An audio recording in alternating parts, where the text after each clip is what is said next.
Fix the clock. Oh, somebody needs to fix it. It's 8 o'clock. Well, 7. I know. Thanks, John. Ladies and gentlemen, welcome to the November 14th, 2023 Tenino City Council work session. Do you have an updated agenda that has the work session topics on it? I have No, this one's an old one. right there. Mine's old. Oh, here. You're always saving the day, Elaine. We have a couple different items on the work session agenda: TCSO agreement, fourth officer position, and holding a budget workshop. So, why don't we knock the first two out of the way and then spend the rest of the time talking about budget stuff? So, TCSO agreement. Chief, do you want to help brief this one? Sure.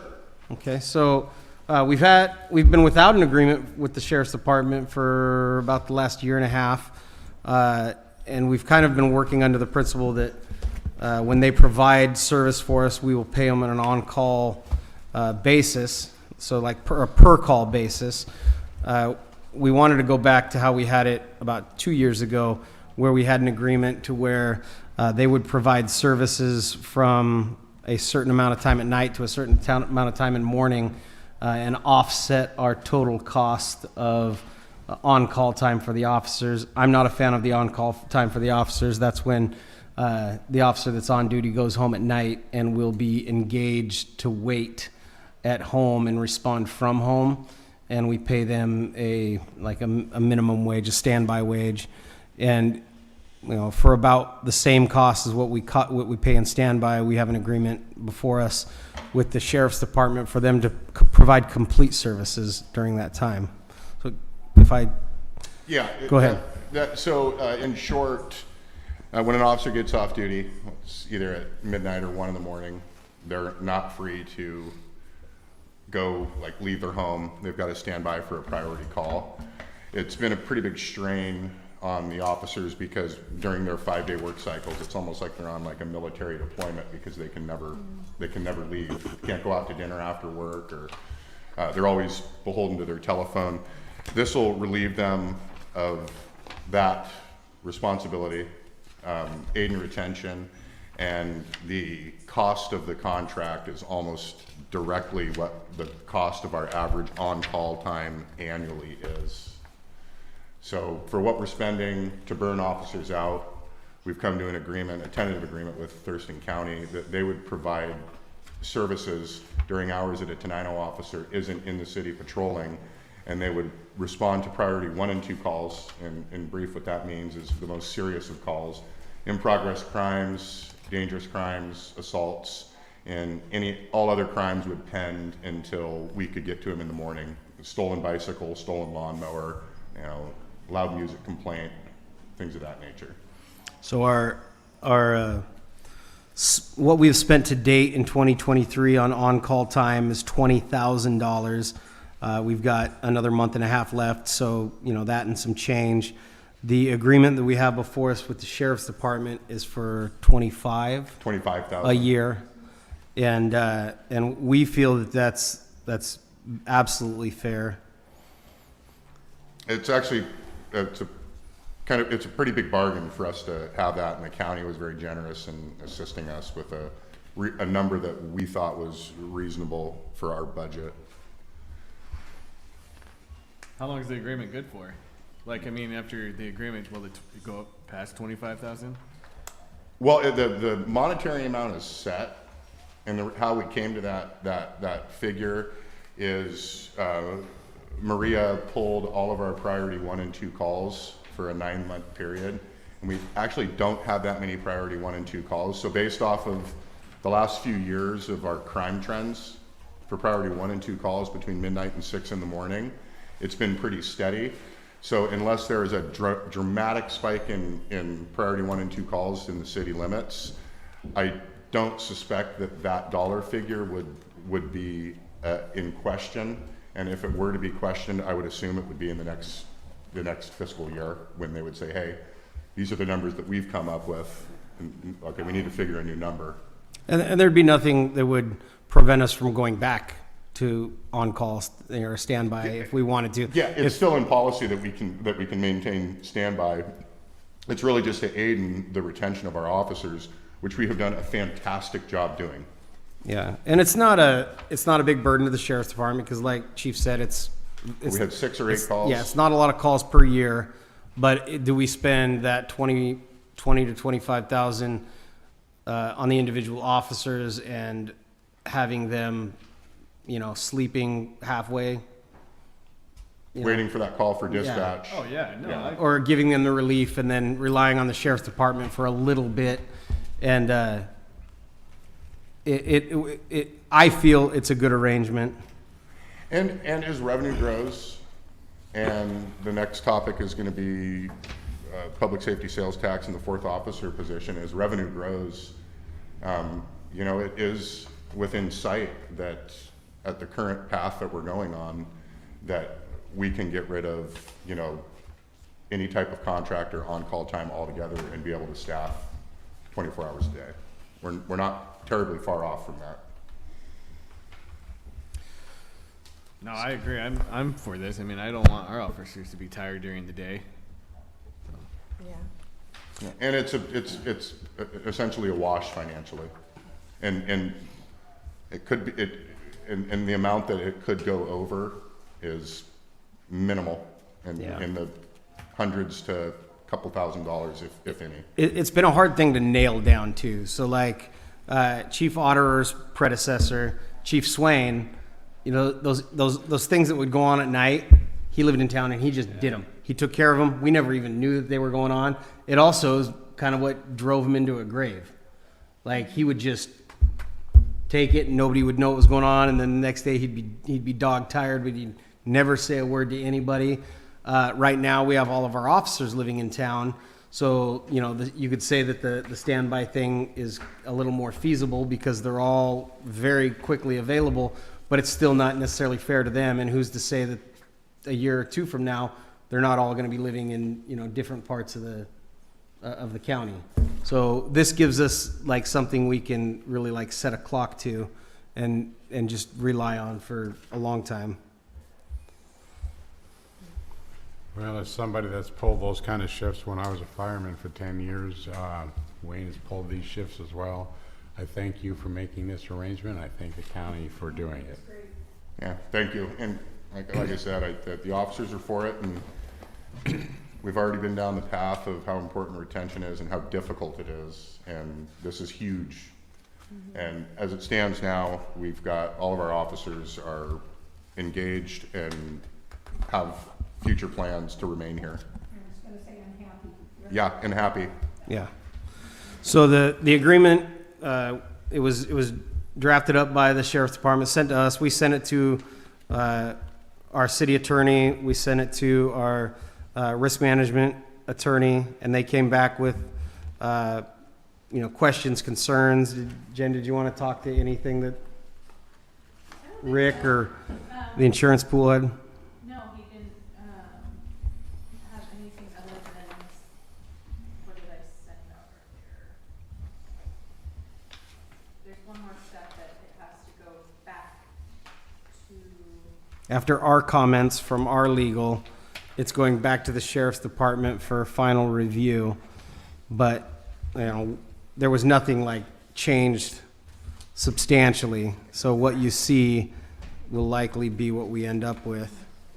And I should probably add that this doesn't prevent the county from calling me or another officer if they come into a call that requires some institutional knowledge to deal with it, like the Don Juan's burglary or the burglary we had at the Jackpot, when they said, hey, it's clear, we cleared the building, but there's some evidence here and we think that there are fresh leads and that the people still may be around.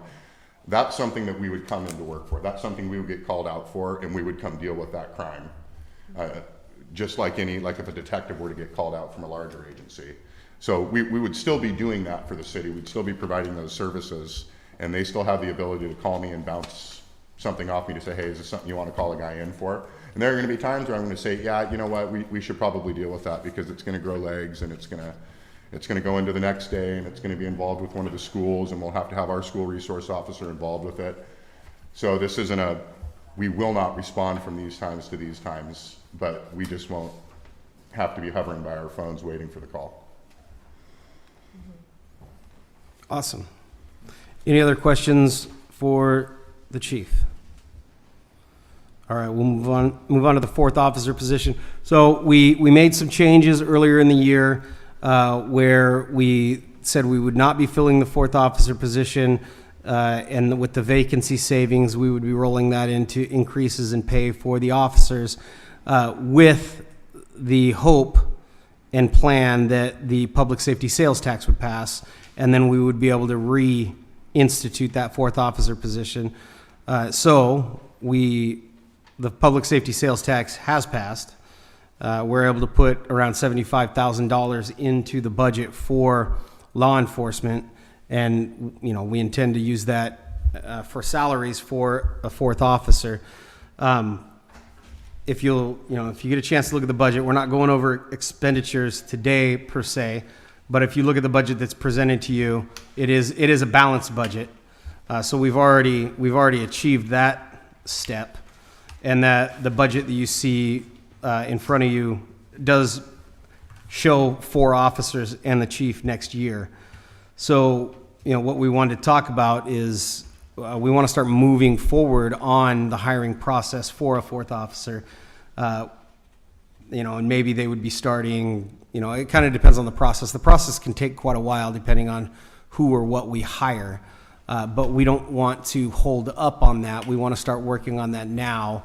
And I want input from the council before we start doing that, because we did say we were going to put that position on pause. If I may. Please. So my intention is to go live with a posting this week. If we start the recruitment process, all recruitment processes are contingent upon budget and the completion of a background testing and a background process. So Mr. Mayor was correct in saying that if we're going to open it up, my intention is to open it for a lateral transfer for a certified peace officer and for new hires. If we do go the route of a new hire, it could be 4 months before we even start to pay for anything. If we get a pool of lateral applicants, it still can be a number of months before we have to commit to it. But what I would like to do is move forward with preparing a list and getting it ready for council and the mayor's final go-ahead on filling that position. And we're ready to move forward with recruitment through public safety testing, which is a third-party organization that performs all of our testing, all of the background, except the polygraph and the psychological evaluation. Is there any comments or thoughts on that? Let's do it.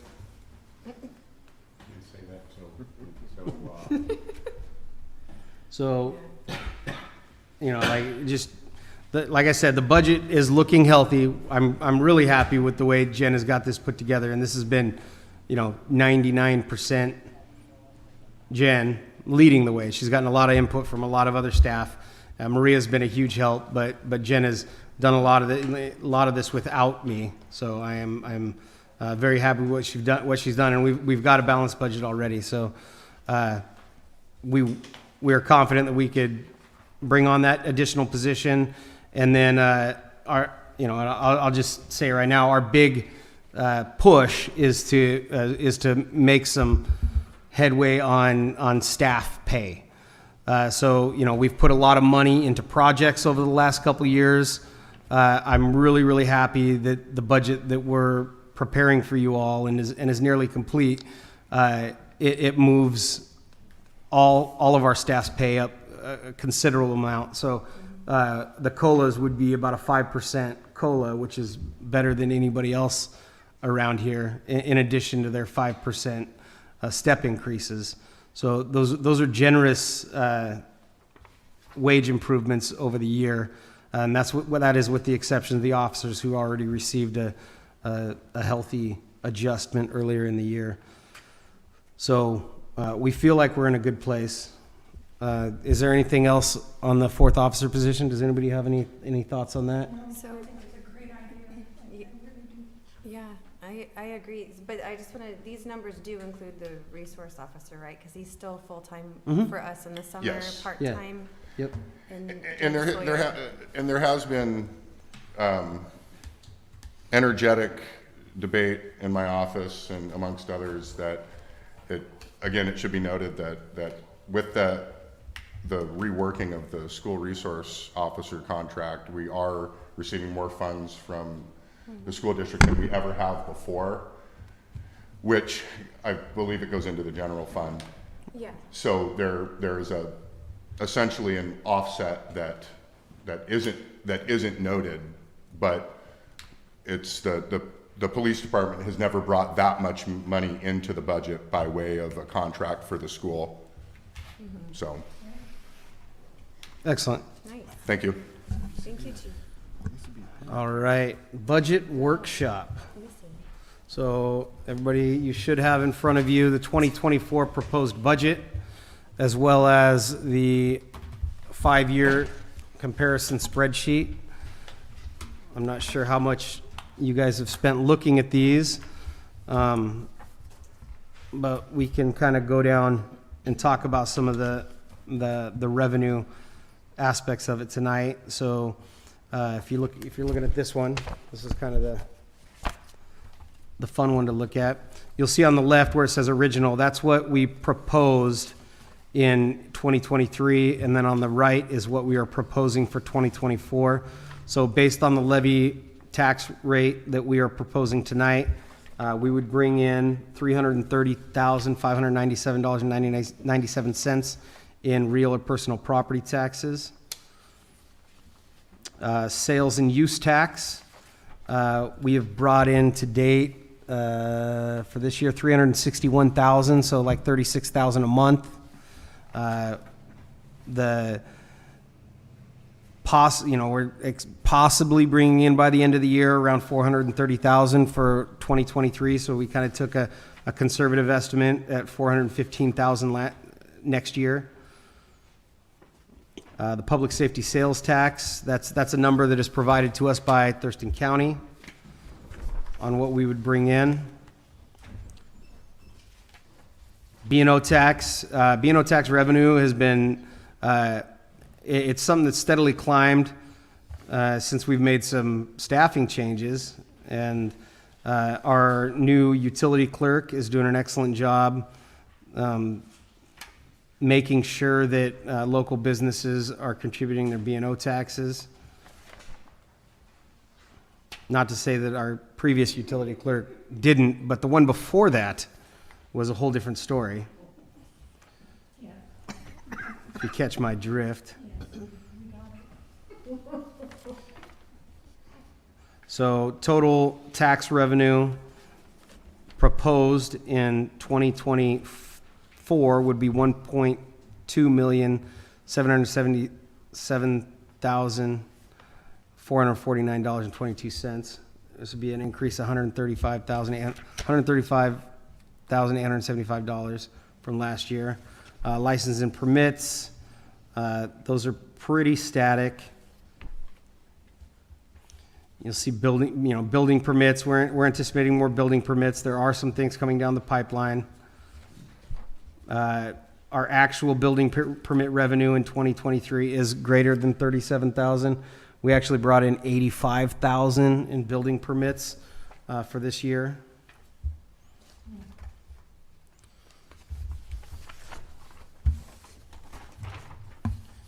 Looking at intergovernmental revenue.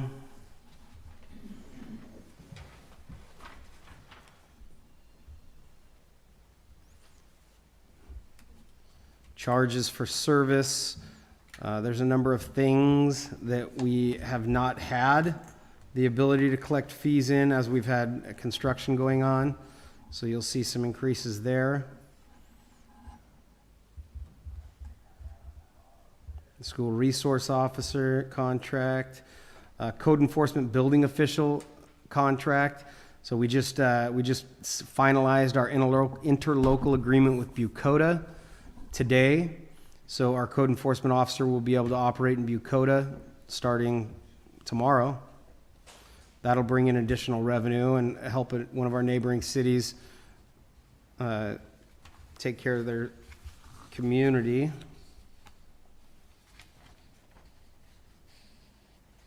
Miscellaneous revenue.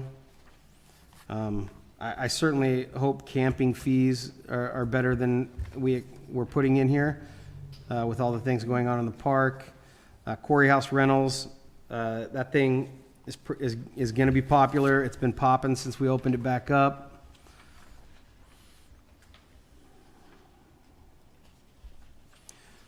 Park and Recs programs, you know, we're going to be bringing in more revenue with those. We don't know exactly what that's going to look like, but Jessica's been doing an excellent job.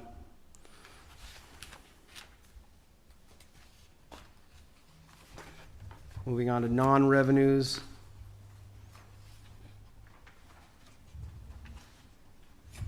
If anybody has any questions on any line items that we're going by, just holler. Okay. So that's revenue. We anticipate, you know, we planned on in 2023 bringing in $2,052,102.67. So far in 2023, our actual revenue is 1.4. Yeah, that's right. With the anticipation of a second chunk of property taxes coming in that will bump that up. So our proposed revenues for 2024 is $2,226,129.60, an increase of $174,026.93 over last year's revenue forecast. And, you know, that's going to be real close to the number that we bring to you for a final pass. We are doing a public hearing on the revenues tonight. Are there any questions before I jump into reports? No, just a suggestion, something to think about over the next couple of years. Okay. Is we may start getting into a position where we can hire somebody to do grant writing for us. We have that in a couple places. Okay. Yep. But I was thinking more of a regular position instead of just kind So- of piecemeal. Yeah, so Jessica, she's writing grants regularly. And then if you look in here, we'll have several parts where it'll say like contracted grant writer, $5,000. And so if we've got things specifically that we want or we're planning out, we go for that. But yeah.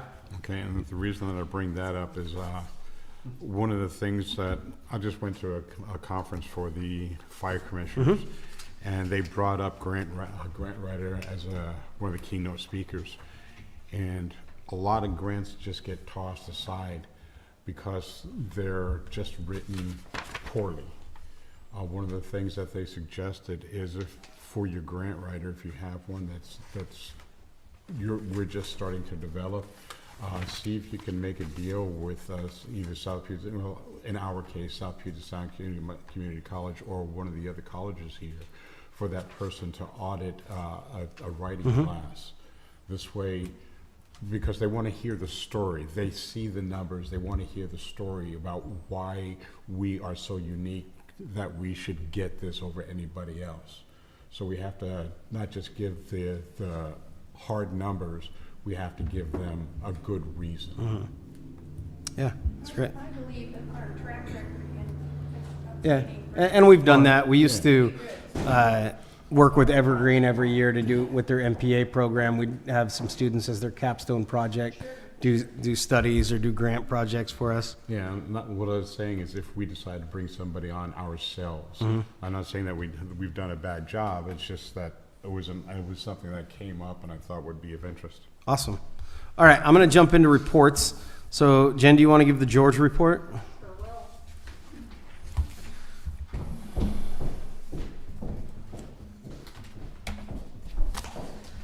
All right. right.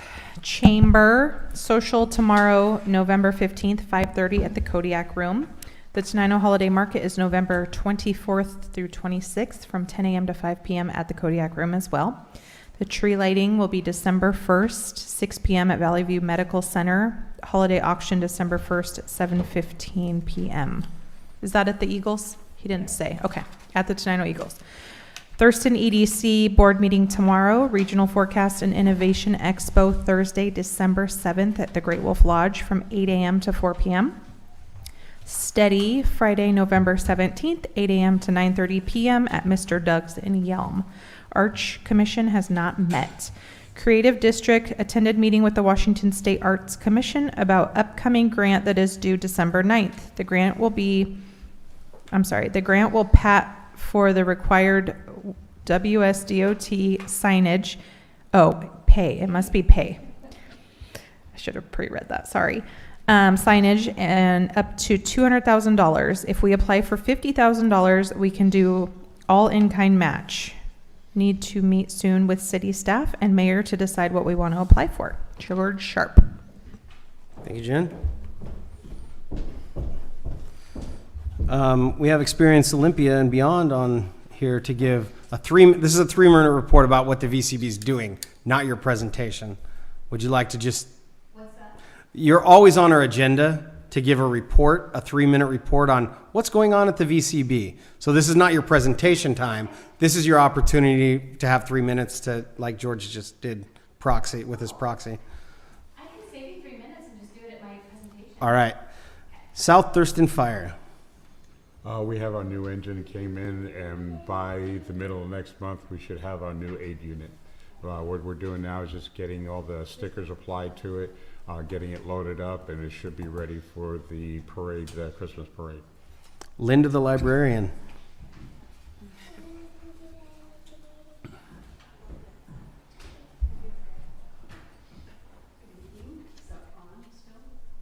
The light is green. It's on. Oh, now it's greener. Okay. Linda McKinney, Tenino Timberland Library Manager. So just a couple of updates. I mentioned our new website that was rolling out. I think September 25th was the first, maybe October 25th. Anyway, recently.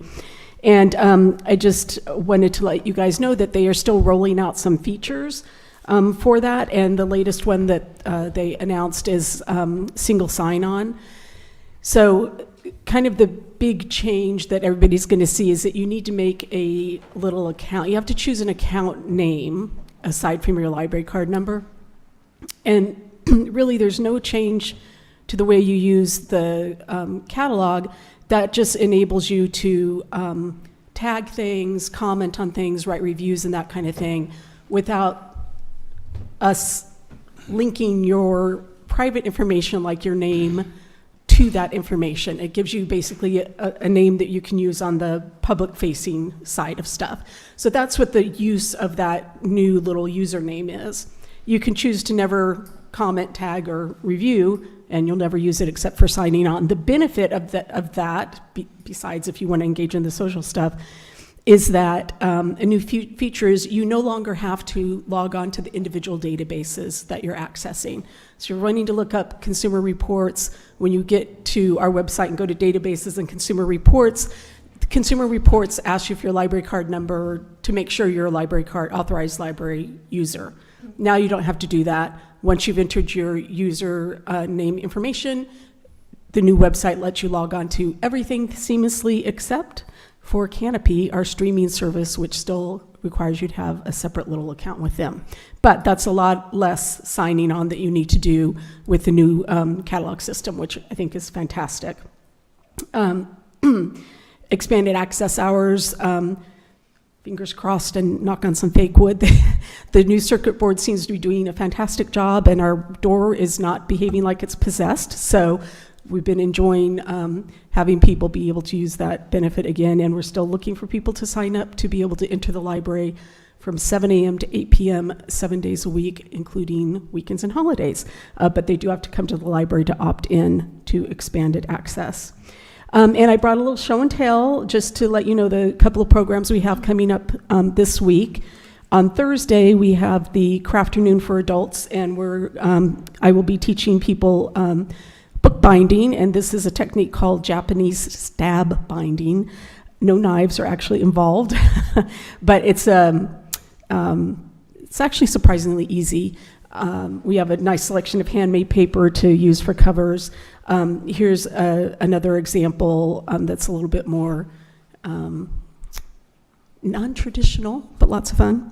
And then on Saturday, so that's for adults, and on Saturday from 2 to 4, we have low or no sew projects, intergenerational, from about 3 years old, preschool, all the way up through adults. And something I've really enjoyed about the intergenerational programming is seeing like grandparents or parents, coming with their youngster, whatever the age, and enjoying being able to create things together. So the no-sew part is like using the snaps and clever folding that you don't actually have to sew anything. And then the low sew part is, this is a little coin purse where you have to sew on the button and the ribbon for the fastener. It's a little triangle. You have to do these 2 cross stitches to keep it all together. So very little sewing. You get to learn how to sew on a button as a benefit. And these are just the little ones I brought. So there's a couple more options. But like I said, we've been having lots of fun with the intergenerational programs. The littlest ones, in case you're wondering, are going to be using some plastic canvas to make a little pouch with a plastic yarn needle, which is really big, but it's plastic and some yarn. So anyway, we have something for all ages. And other than that, we're just kind of chugging along, doing what we like to do, helping people in the community and having fun things happen. And that's pretty much it, unless there are questions. All right. Thank you, Okay, Linda. thank you.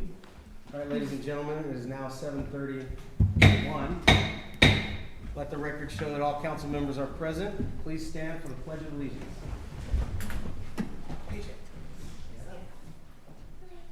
I pledge allegiance to the flag of the United States of America and to the republic for which it stands, one nation, under God, indivisible, with liberty and justice for all.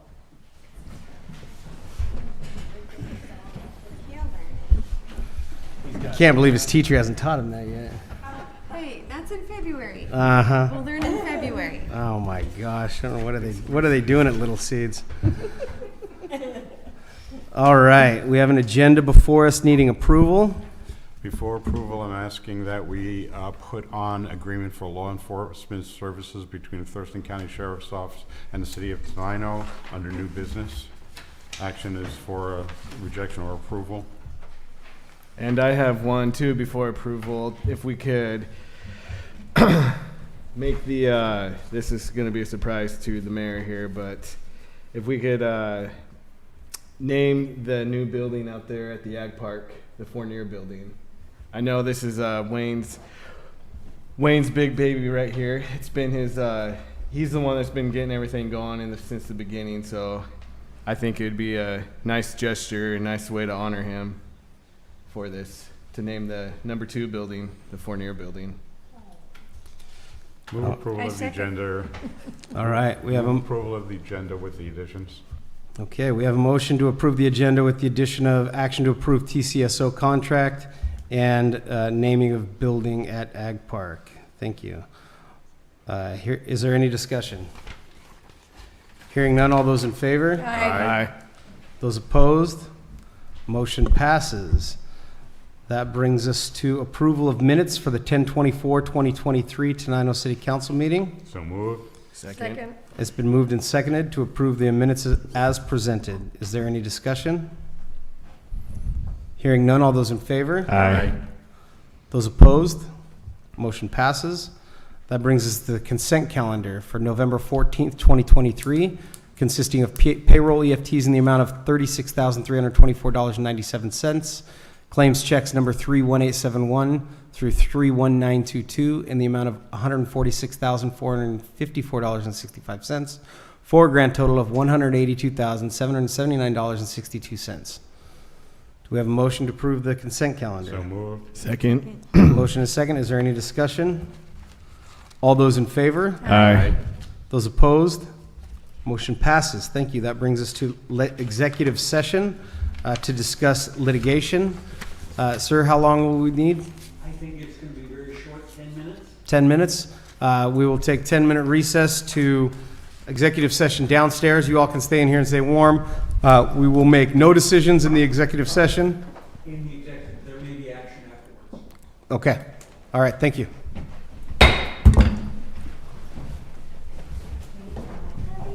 Would you like to stay up here, or would you like to walk downstairs with me? We have to have a meeting downstairs. You want to hang out with Chief right over there? I was calling on my scarf. Why don't you go sit with Chief? AJ wants to, Chief wants to see your game. You want to come sit with me so they can do their work? Come on, I'll be right back. Should I stay here? We know, I can take them. Let's just take them. AJ? I'm excited for the new website.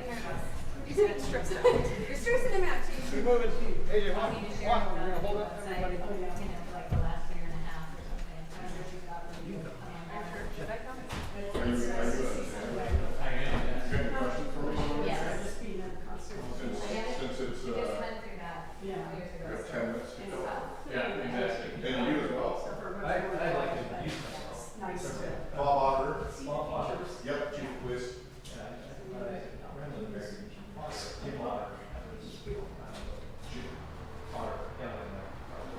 Oh, okay. Same Yeah, spot. his son, Larry, I think, was a chief of police down in like somewhere in East Bay County. Was it this stone? Oh, no, I'm sorry, Otter like an animal. Oh, okay. No, mine's got that odd posturing spelling. All right. So, and what was your name? James Adam. Adam? Yeah. Good to meet you. Yeah. So I'm a new council member. Yeah. Oh, okay. Knew nothing. So, more to learn more about, I should know this. Who are you replacing? Rachel. Okay. Rachel. So she's been gracious to volunteer to walk me through her contacts in the school district. I guess that's pretty much what her responsibility is Yep. for the city council. So, there's a resource officer. Aaron May. Is that part of the three, soon to be four officers? So we've got 4 officers in Maine. During the school year, the school resource officer, part of the contract is that he is essentially not in my staff. To have it be a real school resource officer, he checks in with school staff, he clears vacations through the superintendent, and the only time he's used is if we have he monitors the radio, if there's a bank robbery, he's obviously going to leave and deal with it. But part of the contractual language was, we're not just going to have an officer walk through the school, he's going to be embedded in the school. There's days that he just wears a badge and a hoodie that says Tenino Beavers on it. He's at all the games, so he's essentially a hands-off employee until summertime comes.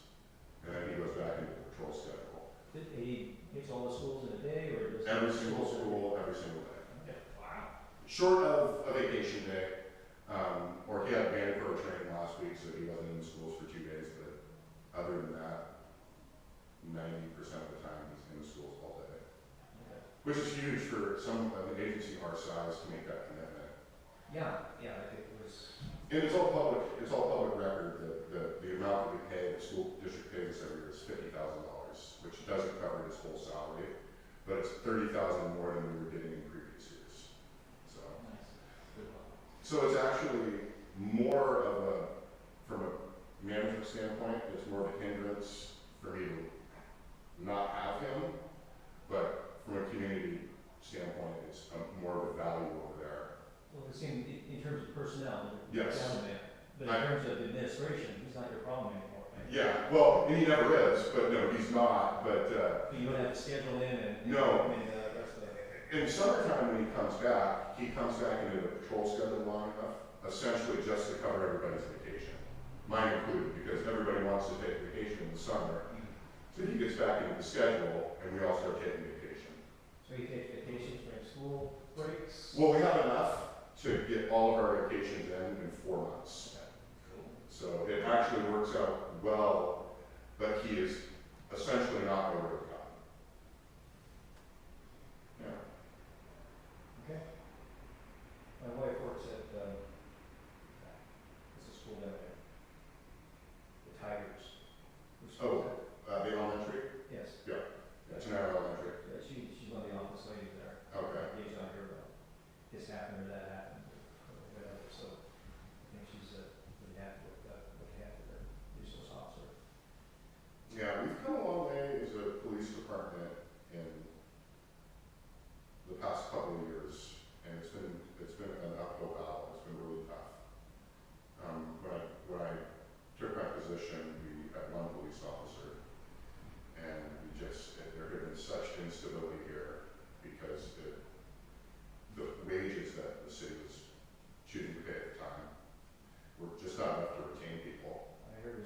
training ground for other cities. Well, it was, and then they were faced with the reality of understanding that police officers are in such high demand, you don't need to be trained. That you don't need to, there was a day where you needed to get your foot in the door, and you would go to any place at the power bill. Those days are over. Like when I got hired as a police officer, I was in a competitive applicant pool of 600 people for 15 positions. Now you've got 600 positions and 15 people. Literally 600 positions in Seattle are open. And you've got applicants, you have 25, 30 people. So, Most of them are qualified, probably. well, they're qualified on paper, but are they, They still go to academy? yeah, are they committed to your job? We had a deputy, I think it was a couple of weeks ago, we had a couple of deputies in the county that quit in the middle of their shifts. They were brand new. So- Probably not trying to use job. No, this is all, Okay. no, this is conversation, I'm so sorry. this is great, this is like, I live in Lincoln. Oh, my, okay. This is great, this is a great opportunity, but, you know, you've got, you know, you said, I can't do this. I thought this is what I wanted to do. I can't do it. They were running that sooner than later. So, But if you maybe don't they mind. should figure it out, maybe not in the middle of their shift. Well, I'm sorry. Well, It's that's right. totally not my business, I'm sorry, I was like trying not to use job. I wasn't exploring. Okay, yeah, so I did the Explorer program in the county, in Thurston County for like a year and a half. You want to get caught, what do you do for work? I work for the legislature now. What do you do? I'm a legislative assistant. Oh, okay. I work for a representative, but Which rep? representative. Oh, okay. I'm deep in the legislative game up there. Nice, okay. TK Bentler, Tony Sermani, all lobbyists. Okay, I don't know if those guys don't come around our office. Maybe they go around somebody else's office. Yeah, it depends on who their clients are. I've been running around with all the lobbyists for years, Oh, cool. or all my friends. Nice, nice. Yeah, so, but no, I did the Explorer program for a year and a half. I thought I wanted to be a cop. And, you know, I did the, like, the basic academies that they do. And, I did the ride-alongs, and the ride-alongs are what taught me. I didn't want to be a cop. Did you go to the Explorer Academy on Camp Murray? Fort Lewis, did they have one there? Not when I was in. We went to the Yakima Firing Base one time. Okay, like for 3 weeks, 2 weeks? No, but it was just a week. Just a week, okay. Yeah. Yeah, I mean, I mean, gosh, if we had, you know, 3 pitchers of beer in 4 hours, we could talk about police work. It's still rewarding, but, I mean, there are days when I'm so happy to be in the position I'm in such a supportive city and community. And then there are other days when I'm ready to pick up tool bags again or start wrenching on diesels again.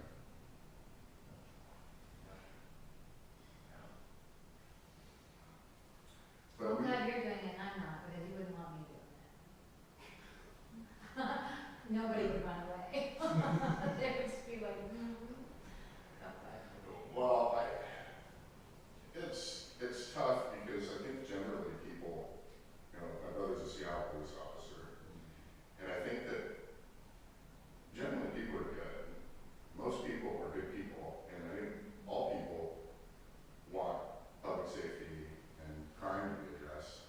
I think where the disconnect is people have a unrealistic expectation of what that looks like.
That's my chair.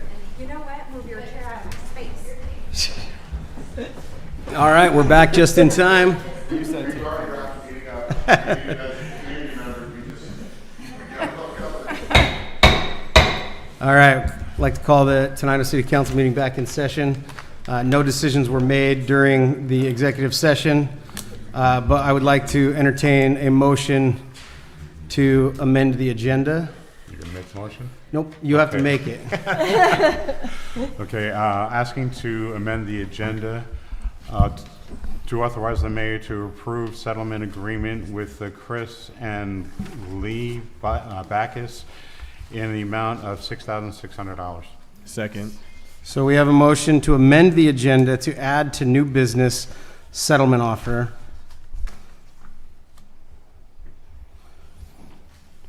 Is there any discussion? Okay, hearing none. All those in favor? Aye. Those opposed? Motion passes. Thank you. That brings us to, presentations. We have a guest from the Visitor Convention Bureau that would like to come and present to the Tenino City Council. And we are looking forward to it. Got 10 whole minutes, and I'm gonna use it. All right. So I did bring you guys some handouts. It's just gonna be a duplication of the presentation. That I will be, somebody's running for me. And after I sent the presentation, I found a correction. I'm like, no. But that's okay. Can you hear me okay, or do you want me to talk into this microphone? Into the mic. Into the microphone, because we are streaming live on YouTube. Okay, do I need to push this button? Is it green? No. Then push the button. Okay. There you go. Thank you. All right, guys. Thank you for letting me be here. My name is Annette Pitts, and I'm the CEO of the Visitor Bureau for Thurston County, also known as Experience Olympia and Beyond. And Mayor Wayne just asked us to come do a quick presentation. We had Jeff do a presentation that you were at, and he showed some data. I think he had a little more time, so I had to condense it, and I'm going to talk faster. But I'm going to share some of that information with you. So you can go ahead and advance. So the first thing I'll do is just share some of the things that we're doing right now. These are like the ongoing things that you would expect from a visitor bureau.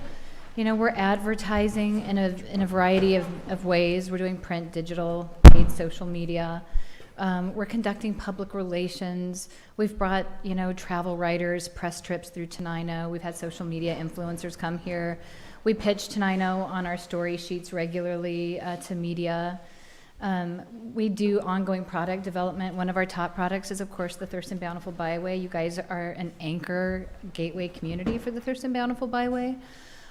We produce publications to promote Tenino. So our visitor guide, you guys have expanded exposure in the visitor guide. We started creating individual community guides. So we have an experienced Tenino guide. And one of the things that is really kind of new in the last couple of years is the level of research and information sharing that we're doing. So you'll get just a little tiny bit of that today, because I can't do a whole lot in 10 minutes, but I'm gonna circle back on that. One thing before I get into the destination master plan that's not on that slide, which I forgot and was really dumb, is we have a really cool video coming out next week, and there's a bunch of Tenino in it. So it is a local makers video. We are trying to promote shopping through not just local establishment, but supporting local artisans and craftsmen. So of course, you're gonna see some Tenino in that. The video will come out next week, day after Thanksgiving. We've got a new section of our website. There's a local makers holiday gift guide. That's where that video is gonna reside. We're doing a big paid social media push on that. We're going to tag all of the people included in it, so your Tenino folks that are represented will be in that.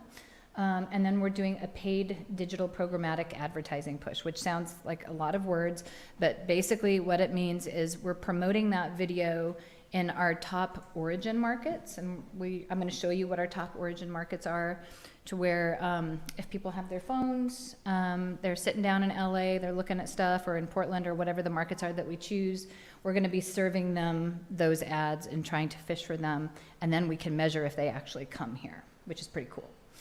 So I'm excited about that. And of course, I didn't put it on that slide because I didn't know it was going to be ready. So I was a little behind. So those are the kind of ongoing traditional marketing things that you would expect that we would be doing for you. What is a lot, I guess, a lot different than what we've done in the past. One of the things that I started hearing when I first came into this job about 2.5 years ago was folks really felt like they didn't have an opportunity to share their perspective with the Visitor Bureau. They didn't necessarily feel like there was a formalized process to say, hey, you know, we're Tenino. We want to be mentioned. We want to know what you're doing. And so we started this destination master plan process this year. We found that not only do we have a lot of folks that want to have a voice to help shape what we're doing, and we needed a process to kind of facilitate that, we also found that there were over 100 strategic plans being used in Thurston County independently of one another and nobody sharing information. And so one of the things that this plan is going to do, and that our consultants have already done, and you can go ahead and advance to the next slide, is we've provided them with over 100 individual strategic plans. They are actually using AI at first to overlay all the plans, to quickly go through all of them to see what are the common threads that everybody's working on at the same time but not talking to each other about. So, and how do they relate to tourism? So once they get that, we're summarizing it. We've created a steering committee. You guys are represented through that steering committee. George, as you know, is a champion of Tenino in the whole South County area. So George is on that steering committee. He's been a really great participant, naturally. At the end of all of this, they're going to take all of these findings, and the steering committee is going to say, okay, so it looks like we got 500 things that we all want to do. Their job is going to be to narrow that down and then get it to a manageable size, prioritize it, and then we're going to figure out how do we pay for this stuff, and we're going to get stuff done. So the goal is not to make a plan that looks cute, and we can say, oh, we made a plan. Like, we want to be doing things, and we know that with a staff of only a handful of us at the Visitor Bureau, we need our steering committee members. So that's why we did it this way. Things that have happened in that process so far, we just started it a few months back. In September. We brought our consultants in. They were in the market for 3 days. We took them to over 39 locations in 3 days. So every 15 to 30 minutes, and that was driving to a different location in Thurston County and getting out. And like, hi, here's our consultants. Tell us about your community and what you're doing. So we did that for 12 hours a day, 3 days in a row. And they were very tired, but they learned a lot. After that, we moved into the planning process with the document evaluation that I just told you about. They came back. They were just here November 1st, 2nd, and 3rd, where we had them meet with over 100 people in 3 days between one-on-one meetings and industry focus groups. And we had 14 different industry segments represented. So, and we had no staff. The only staff that we had there was somebody checking folks in at the door, so people really could feel like, if you're familiar with the term Festivus from Seinfeld, like you could really just say what you're thinking and feeling, you know? And so we're hoping that we just get a ton of information. Then on top of that, another set of data that we're gathering is through the most crazy long survey ever, which hopefully you've received it and filled it out. It will take you probably 15 minutes to fill it out, but we're trying to figure out how can we be as inclusive as humanly possible. We know that if we're scheduling meetings in the morning or the afternoon, some people aren't going to be able to be there. If we're having them in the evening, some people aren't going to be able to be there, if they're in Olympia and so forth. So we've tried to create as many ways to touch as many people with this process and give them the opportunity to contribute as possible. And as of yesterday, we were just inching up on 900 responses to the survey, so we're giving it a couple extra days because I'm kind of a perfectionist and I want to get 1,000. So we're really close.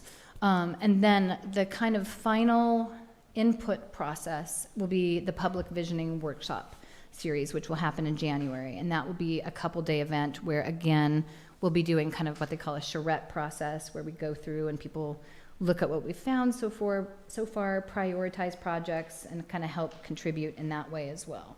So it has been a lot of meetings with a lot of feedback, and that's exactly what we wanted. So you can go ahead and advance the slide. And then our goal is, we will be done with this thing by June, because I want to get to work on it. Once we get done with it, we're not just going to have kind of all the feedback.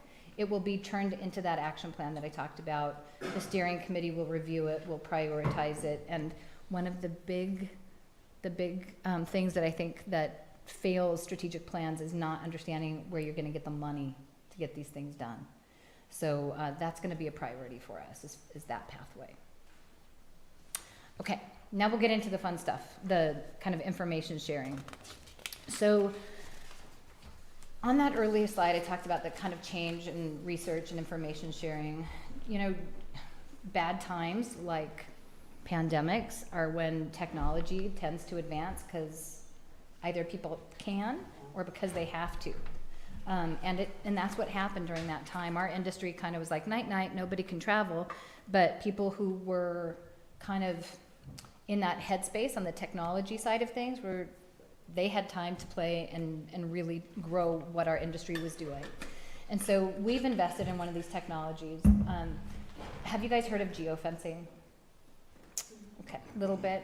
So what it means is if you have a phone, meaning a smartphone, and does everybody have a smartphone? Okay. So if you have apps on it, and you, Androids? Even Androids, yes. If you have an app on it, it will often tell you, is it okay, like if we are tracking you, and it'll say like while your phone is on or whatever. If you say yes, you're opting in to geofencing types of technologies. When we receive this information, this is basically what we're gonna get. We're gonna get numbers. I don't get like Rachel Davidson is in Tenino today and I know where she's shopping. We don't get that level of information, but what we do get is numbers. And the reason why we want this is because we are funded in part through public dollars. And if we're gonna be entrusted with tax dollars, whether they're lodging tax dollars or tourism promotion area dollars, you bet I don't ever want anybody to say, well, why did you make that decision? Is that just because you like it? Like, we want science and data to back it. So that's why we invest in tools like what it's called DataFi, the service that we use right now. And it allows us to say, how many people are coming to Tenino? Where did they come from? How long did they stay? It allows us to make advertising choices. So when I was talking about digital programmatic display advertising, where we're serving up ads on people's phones in Portland or Seattle or LA or whatever, it's based on real information that we know we can get people here from those markets. So on that first, if you go back real quick, on that slide, kind of the important thing to note is down in the bottom right-hand corner, the number of unique visitors, and we define a visitor as somebody that's from 50 plus miles away. And we use that definition because that's how it is stated in the statute and the law, and the RCWs that oversee like lodging taxes and tourism promotion area funds. A visitor is somebody from 50 plus miles away. So Tenino, according to this sample, has had almost 21,000 year to date. Now, the important thing to note there is that sample size that's not actual. So if you had Jessica here and she's talking about a thing at the museum and she says we've got 100 people at the museum, Jessica's number is going to be right. Because of that 100 people that are at the museum, a lot of them probably have not opted in to have their device tracked. So when I say you've had 20,796 visitors, you've had a lot more than that. That's only 6 to 15%. So something that's happening here is really resonating with visitors. And the fact that you have an average stay of 4 days is a big deal, because you've got something happening here that's causing people to stay longer, but what I see is an economic development opportunity, because only a portion of those people are staying with friends and family. There's only a handful of Airbnbs around here, and we track them too, so we know where they are. There's a lot of people that are staying here 4 days, and they're going to Tumwater and staying at the La Quinta Inn, or they're going to the Fairfield Inn, or they're going somewhere else, and that money is not staying in Tenino. So at some point, Tenino needs a hotel. Like, it needs a little lodge, it needs a resort, it needs something. I mean, and what we have with Off at Lake Resort is amazing, and I love that. But we also need to capitalize on the demand that you have, which I know I'm preaching to the choir. But whenever the time comes, when that person comes through, I will be the biggest cheerleader saying, yes, come put that hotel here. Go ahead. This is just a quick profile of what your kind of top visitors look like. If you look at the purple rings, those are going to be your number one kind of profiles, and then the green is number two. So I'm sorry this is so small. I'm wearing trifocals and I can't read this, but I've basically got it memorized. So your kind of number one age demographic is going to be your Gen Xers and Boomers. They're going to have income profiles of up to $50,000 a year. Most of them are traveling as couples, and they're high school educated, and ethnicity is white. And sometimes people will ask, like, why are you looking at ethnicity at all? And it's because representation matters. If we know that folks travel where they feel like they are welcome, it's not like we're gonna say, oh, there's not a lot of black people coming to Tenino, so we're gonna, only put white people in the ad. We wanna make sure we know who we're missing, so that when we're creating images in our ads, that we make sure that people see themselves in it and they feel welcome when they come here as well. So that's why we do include that information. The second category, by the way, was your families. And the data changes just a little bit, but I know you guys can come back to that after. Oh, can you go back real quick? I wanna hide that one. So, who thinks, and Wayne, I know you know the answer to this, you can't answer. Who thinks you know the number one origin market? Like, where are the most people coming from that are coming to Tenino? South, down south. Down south, as Oregon, in. Longview, Kelso, Okay. Vancouver. Okay. Portland. She was at the presentation too. Gosh, dang it, Linda. Sorry. Oh yeah, and I gave you a handout. That's Oh, okay. that handout. Well, most people Anyone? say I was Seattle, gonna say Vancouver. and some people say Portland. Okay, fine. You can go ahead and. Y'all are too smart for me. Your number one market's Vancouver. And I think a lot of folks are surprised by that. Most people are spending most of their advertising dollars in Seattle, and followed by Portland. And Portland is number two. But the real dark horse here is Longview. Well, to be fair, I knew that before the presentation because I hang out at my friend's shop down, and we ask people all the Yeah. time, where are you from? Yeah. Well, and that's where that- They're from the south, from Portland area. It's pretty remarkable. Yeah. Mm-hmm. Well, and that's where that primary research, like what I was talking about, like if Jessica's at the museum and she says there's 100 people, trust Jessica's numbers. Ours are to give trend data. It's not to say, like, on visitor volume that it's ironclad. It's definitely not. So I always want to make that clear. You can go ahead and advance it. So this one on the left is going to show you the things that people are interested in. So most people, you can ignore the counties and cities, kind of one at the top. That's just showing cross visitation between all the areas. But people who come to Tenino, their number one thing that they really like is outdoor attractions, natural experiences. So like going to Miller Sylvania Park. If you look at your top, where it says top POIs, that's points of interest. The number one thing that people are coming to see in Tenino is your park. They love the park. They love the pump track. They love the quarry pool. What you're doing in terms of planning for trails up behind the park, because what I'm hearing, rumblings of that you're working on, spot on. That's what people want. Obviously, people love your food. They like the shopping, farm and ranch experiences, getting cocktails. All the things you're doing are resonating with your visitors. Behind the park, not surprisingly, people like to go to Don Juan's. It's delicious. The farmer's market is a huge draw.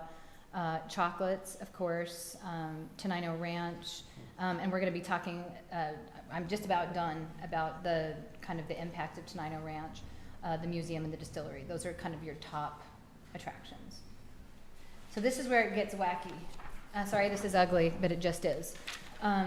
So we plotted a timeline for the year, and then added in, this is what your visitation pattern looks like. And when we had Jeff doing this presentation, we didn't have enough time to kind of explore what those peaks are. And since doing this one, even like, so that July 8 peak up there has been driving me crazy trying to figure out what is going on. So the Tenino Ranch effect is real. I sat down on their Facebook and just stalked every single event that they've done this year, and then I cross-referenced it with the Excel spreadsheet behind this graph. And you can see when they have an event, you have a spike.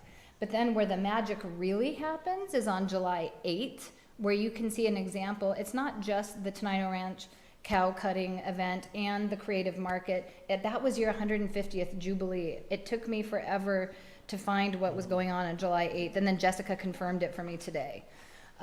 So the moral of the story is where you have events like July 8th, where you have more than one thing happening that are bringing more than one type of traveling group, that's where the magic is. Synergy. It's interesting because we've a lot of times we played with that. Well, we want to have this event on this day, this event on this day. Right. But we don't want to mix the music festival with Oregon Trail. Right, but you do. But this is saying, You do. do it all. Absolutely. And what people often tend to do is they're like, ooh, okay, so that's when the peaks are. That's where we should do this. No, you want to look where the valleys are, because that's where businesses are suffering. So if I was planning events, or I wanted to prioritize events or promotions, I would be looking at mid to late January. I'd be looking at mid-February. Our guess about this one was that it was spring break, and that's when everybody left. Well, Did you figure that out? It could be. It could be. And so, and it's hard, right? Because obviously, the saying in my family is always make hay when the sun's out. But What? you also have to, make hay when the sun's out? Yes. But where for economic development and for bringing new revenue, which is what tourism is all about, is bringing new money from people outside the area that leave their money here and then go home with their problems, and you don't have to keep up. That should happen where those valleys are. So that's where, as a community, if I was Tenino, and I know you guys are like really good at event planning and coming up with promotions and such, I'd be looking at what are the wild and wacky things that we could come up with to fill some of those On gaps.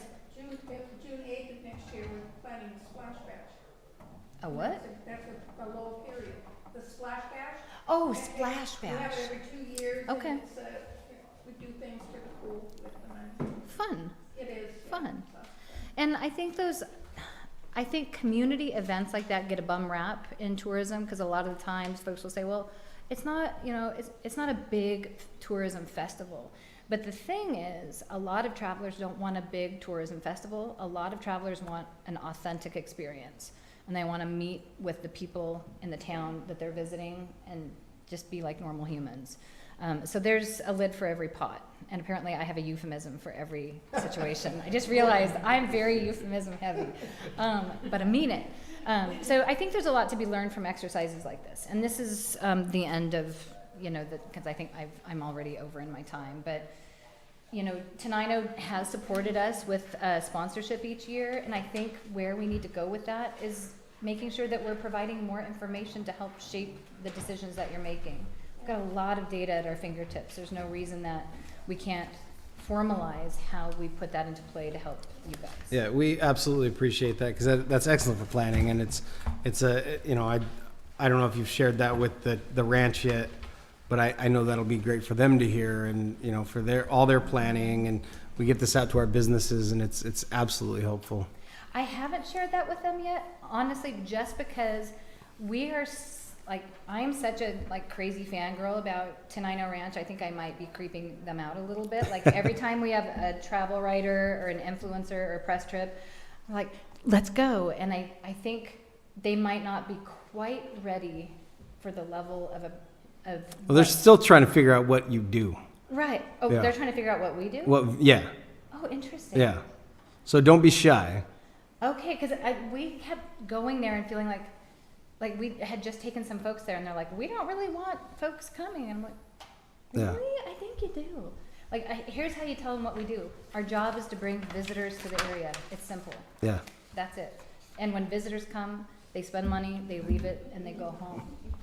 So it's there's the recirculating money in a community, which is good, we all share, but what we want is to bring new money in, Mm-hmm.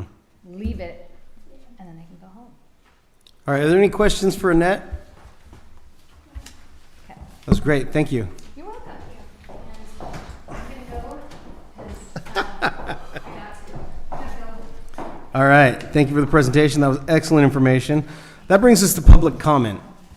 If there's anyone in the audience who would like to provide public comment at this time, please step forward, state your name, address, and you'll have 3 minutes to do so.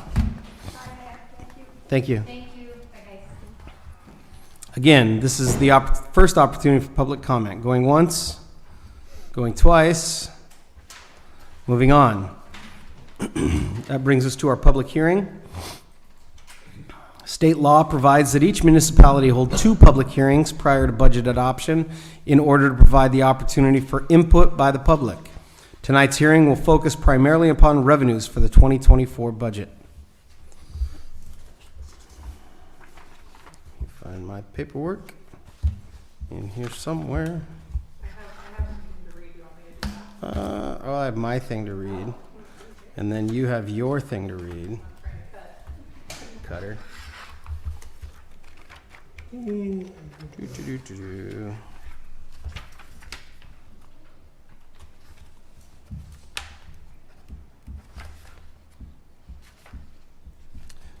do not see the public hearing statement. Do you have that, Jen? Yeah, I have this. I don't know if it's yours, though. I think it's mine. No, this is mine. Okay, nope, this is yours. All right, this is a public hearing. I'll just wing it. This is a public hearing for the proposed revenues for the 2024 budget. When I open up the public hearing, I will invite the public to come up and comment. I'll ask council members hold their comments until we have heard from all members of the public on the public hearing. You'll be given 3 minutes to make comment. At that point, I will ask if anybody else would like to speak. We want no repetitive comments, but we welcome all members of the public to come up and participate in the public hearing. So at this point, I would like to open the public hearing for public participation.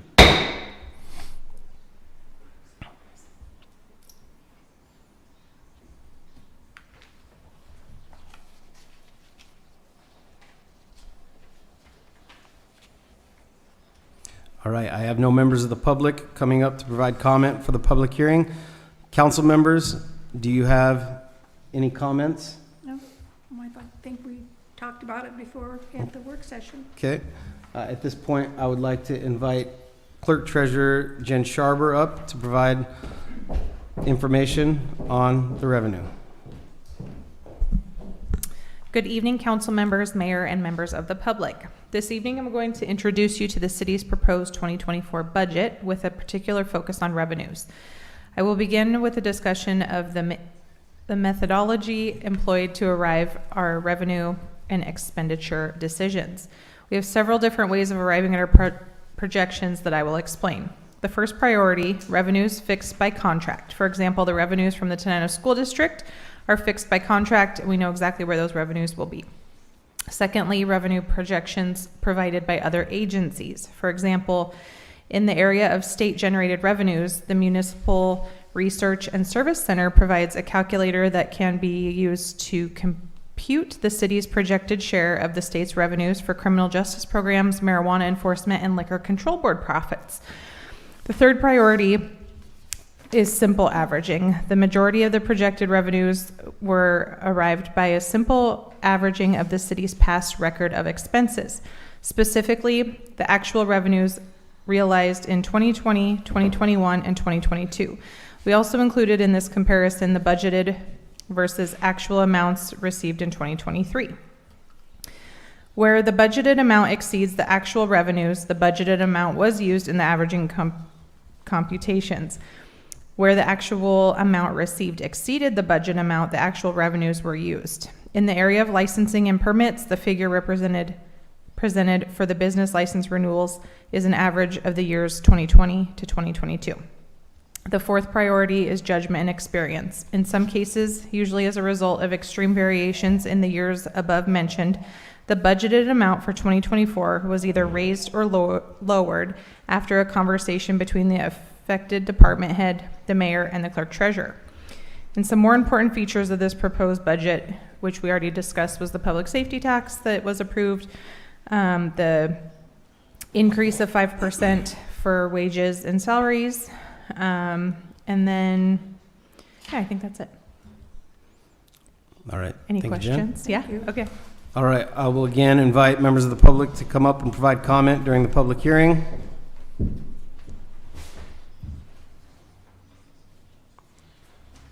I see no members of the public. And again, I will ask council if they have any questions of the public or of staff or comments they would like to make during the public hearing. All right, at this point, public hearing is closed. Thank you.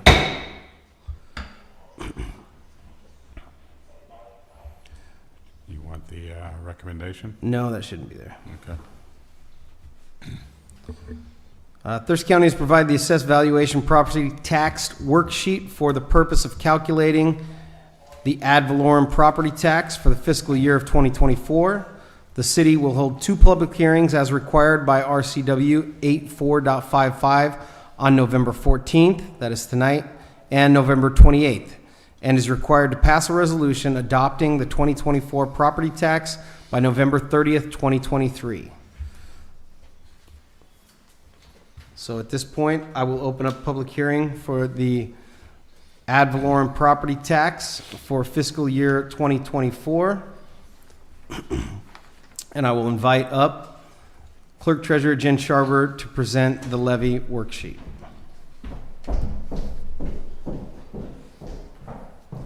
Thank you, Mr. Mayor. You all have a copy of the ad valorem form.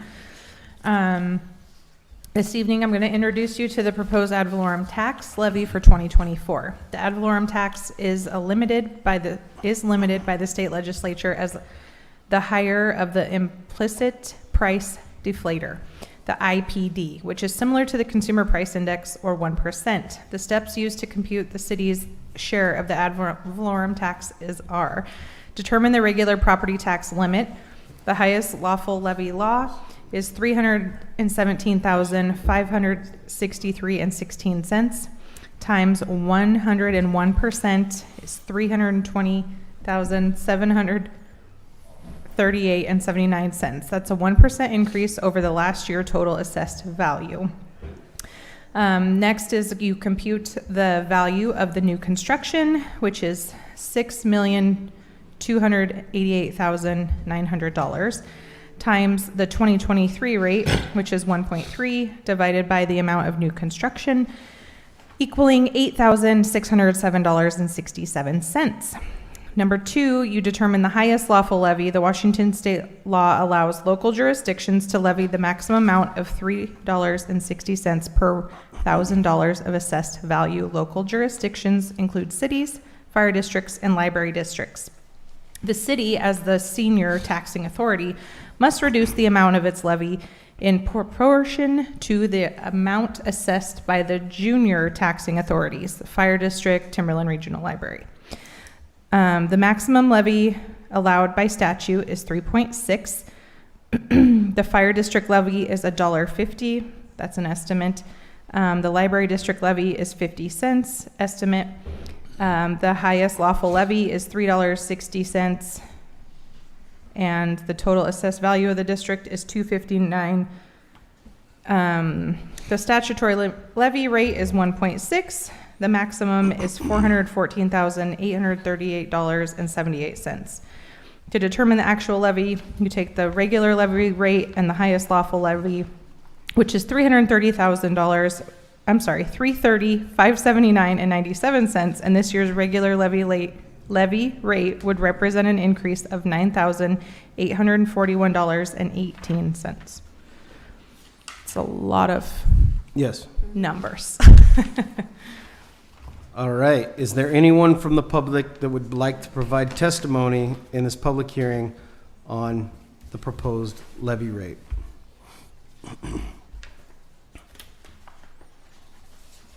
Are there any members of the council that would like to ask any questions of staff? All right, hearing none, I will close the public hearing for the proposed levy rate. So, the actions need to be there. You need to move it here. Or Yeah, I'll Under take a new motion business. to place budget recommendations for revenue and adoption of the ad valorem tax levy under new business. Okay. Move to public hearing number 9, number 10. Recommendation, move to accept the administration's recommendations on budget revenues and move to adopt the ad valorem tax using highest lawful levy procedures that would result in total increase of $9,841.18 to the end of new business. We have a motion before us to amend the agenda to add acceptance of administration recommended on budget revenue and adopting ad valorem tax levy to the end of new business. Is there a second?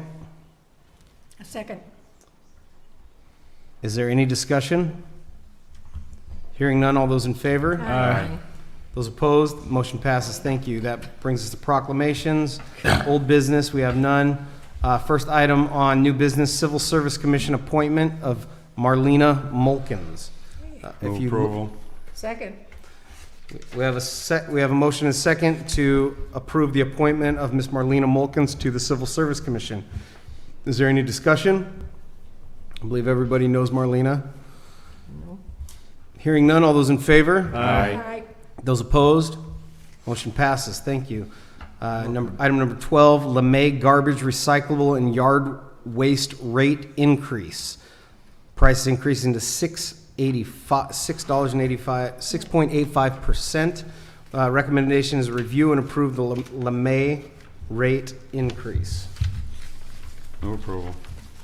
Second. It's been moved and seconded to approve the rate increase. Is there any discussion?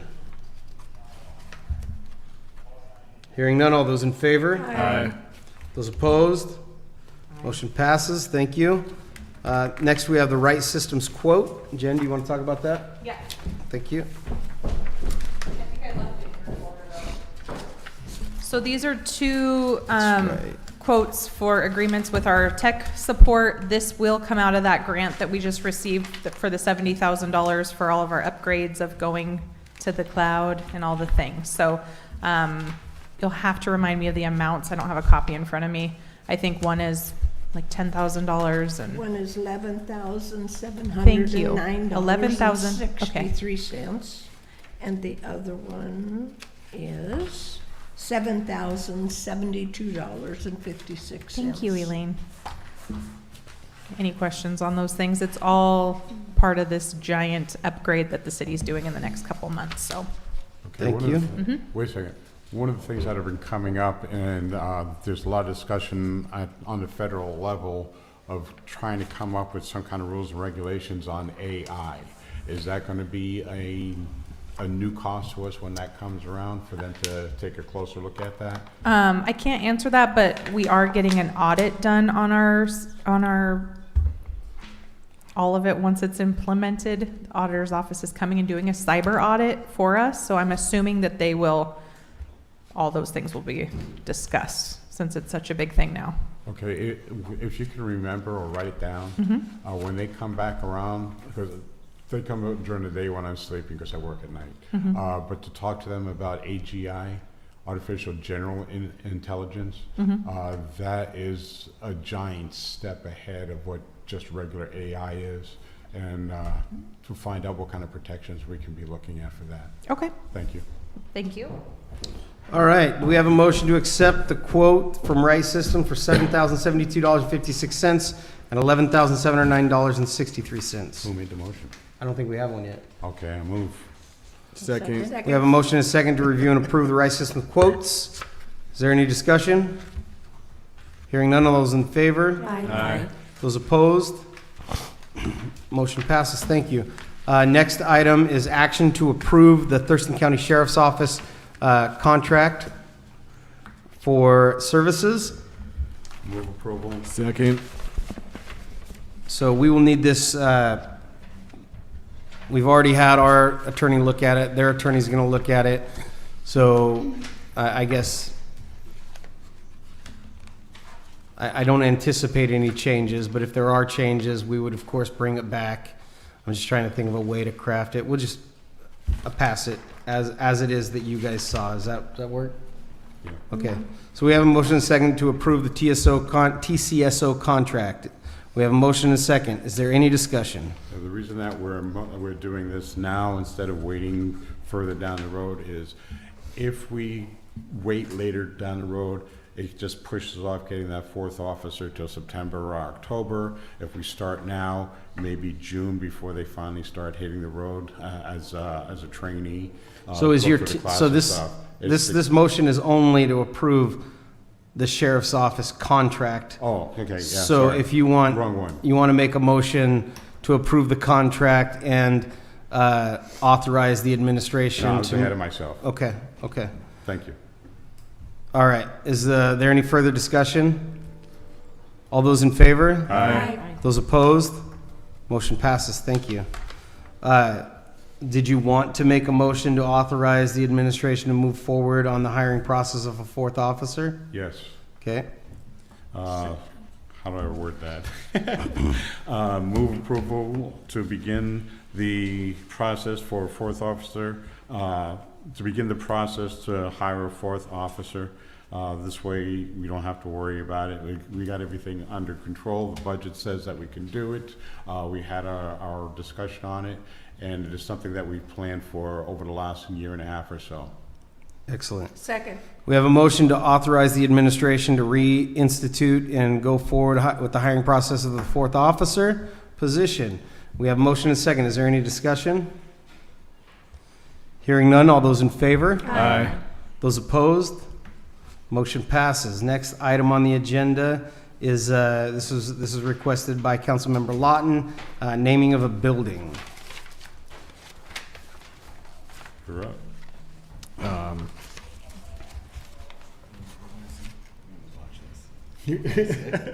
Just say what you said earlier. Oh, okay.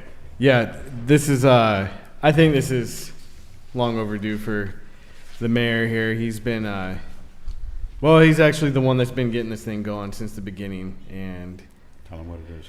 it's the Ag Park North building to rename that building the Fournier building. I second. So I have a motion on the floor to name the north building of the Ag Park as the Fournier Building. I want to thank you, Jason, for making that motion. This has been certainly a group project that a lot of people have worked on, but I do appreciate the sentiment in the motion. So, is there any discussion? Hearing none, all those in favor? Aye. Those opposed? Motion passes. Thank you. I'm honored. Next item is move to accept the administration's recommendation on budget revenues as presented. Move approval. Second. We have a motion and a second to move to accept the administration's recommendations on budget revenues. This just gives us basically the go-ahead, and you kind of check the box on the revenue. If we do make any adjustments, they'll be presented at the next meeting. So we have a motion and a second. Is there any discussion on revenues as they were presented this evening? Hearing none, all those in favor? Aye. Those opposed? Motion passes. We're getting a lot of stuff done. Next item on the agenda, move to adopt an ad valorem tax levy using highest lawful levy procedures that would result in a total increase of $9,841.18. This is the first, this needs to be done by ordinance, I believe. But, I will entertain a motion to adopt this ad valorem tax levy. So entertained. Second. We have a motion and a second. Is there any discussion? Hearing none, all those in favor? Aye. Aye. Those opposed? Hearing none, motion passes. Thank you. That brings us to resolution. This is a proposed resolution 2023-10. This would establish the ad valorem tax levy for 2024. This resolution would authorize the collection of $320,738.79, representing a dollar increase of $9,841.18 over last year's levy, which is a 1.3% increase in property tax revenue and represents the highest lawful levy the city may impose absent a voter-approved levy lift. Move approval. Second. It's been moved and seconded to review and approve the ad valorem tax levy as the first public hearing. Is there any discussion? Just so the public knows, it looks like it's a lot higher, but for the last 3 years, I do believe we haven't even been able to reach the 1% as far as our tax valorem. So this almost catches up. Thank you. Any further discussion? All those in favor? Aye. Those opposed? Motion passes. That brings us back to our presentations. Not used to our meetings lasting this long. Museum, did we get anything from Jessica? Okay. Facade Improvement Grant Review Committee? I have been trying to get a hold of the new owner of the landmark, because they've torn down the old patio or whatever it was on the back side of that building, and they're building a new one. And I finally reached the manager today, and they're gonna have the owner call me, because I wanna offer them help with the facade on that, because it can be seen from Sussex Avenue. Mm-hmm. And I'm trying to get a hold of the new owners of the former feed store. It's going to be this Tenino Fitness Center, to see if they're going to do anything on the outside of their building, but. Awesome. Planning Commission. Okay. Public Safety, Chief of Police.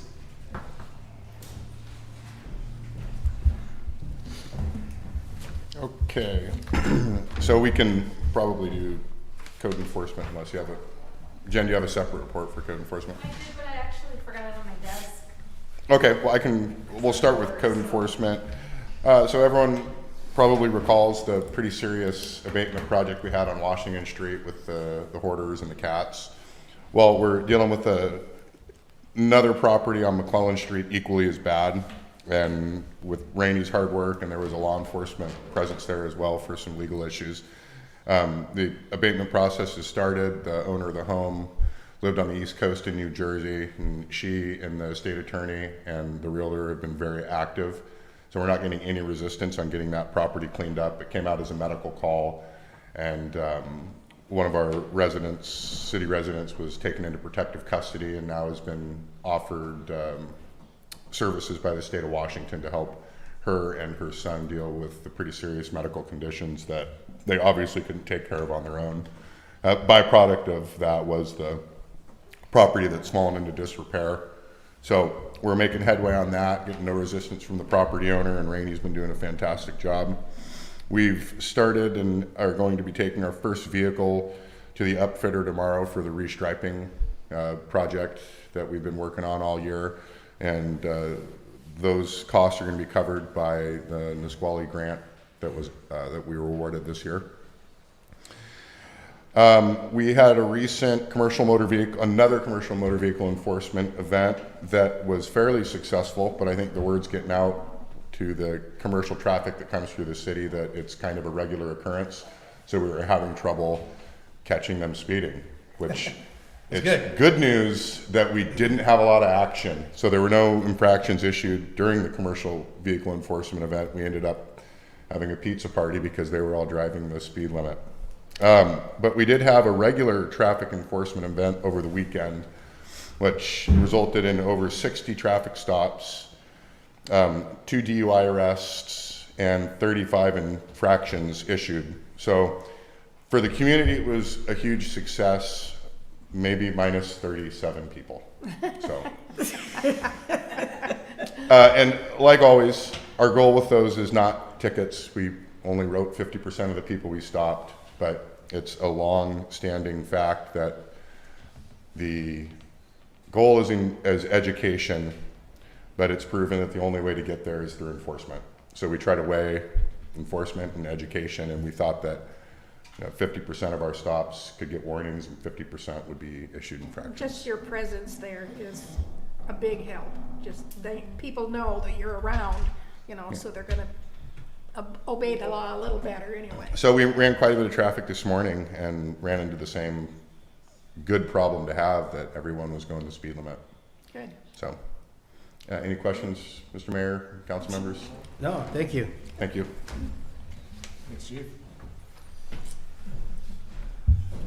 Public Works.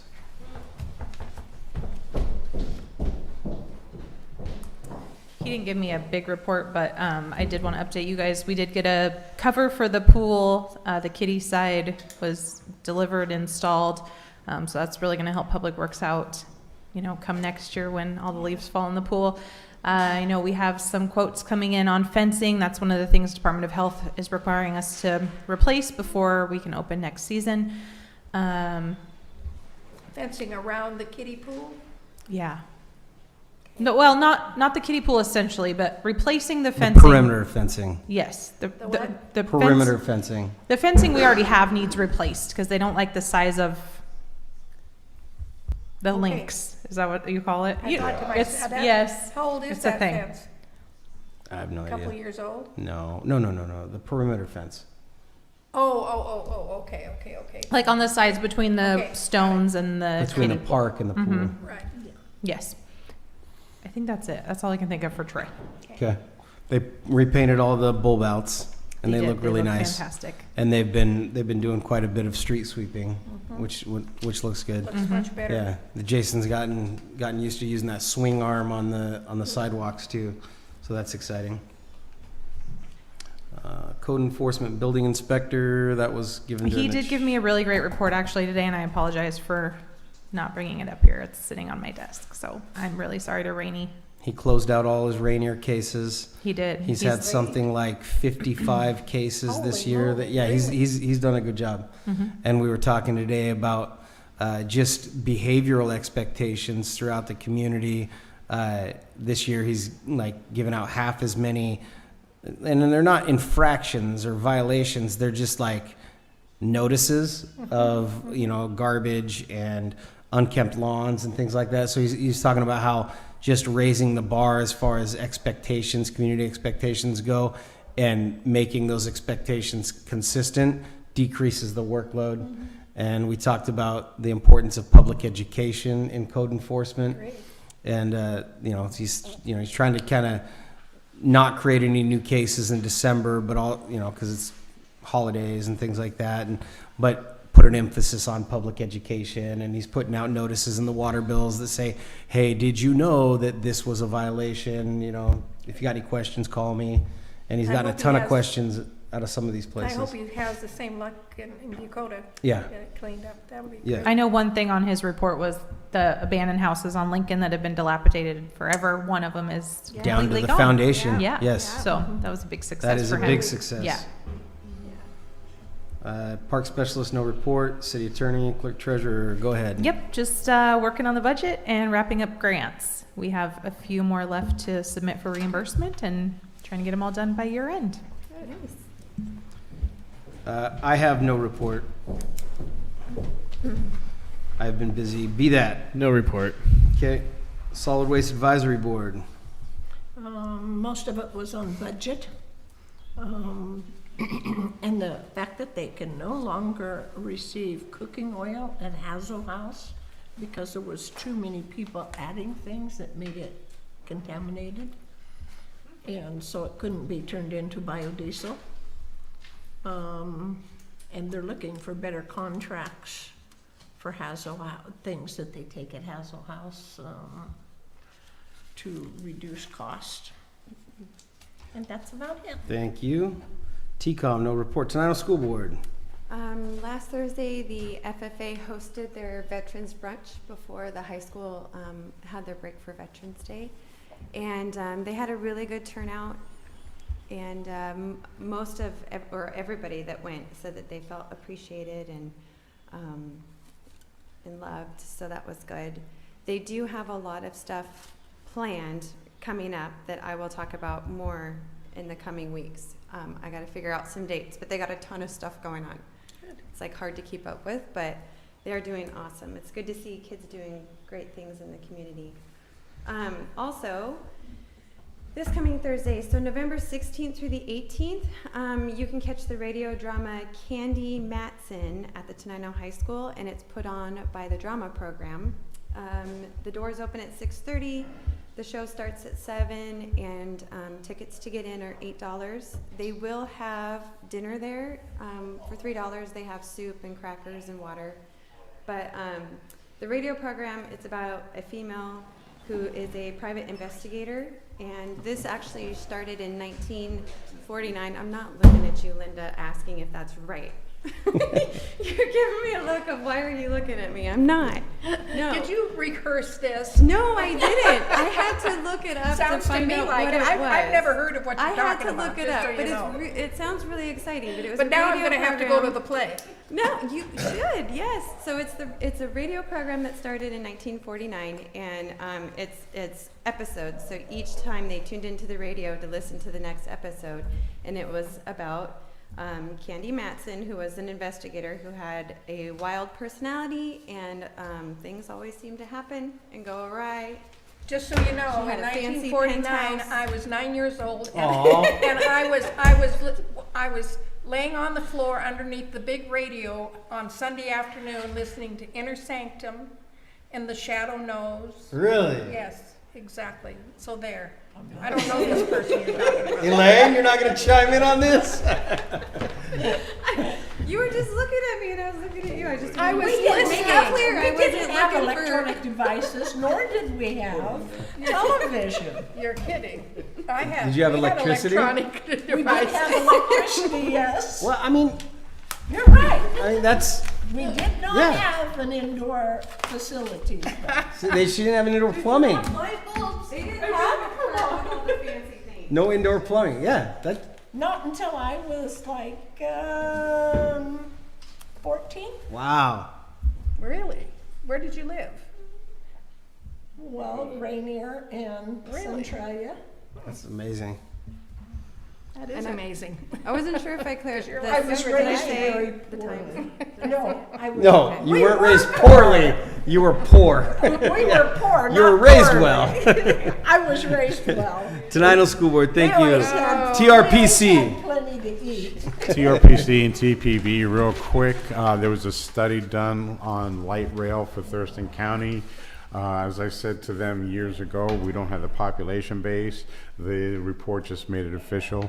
It's going to be quite some time before it's even close to being feasible on a financial level, never mind ridership level, before Thurston County can really get light rail. Good. All right, legislature, no report. No. This brings us to public comment period number 2. If there's anyone in the audience that would like to provide public comment, now's your opportunity to do so. You'll be given 3 minutes. State your name and address.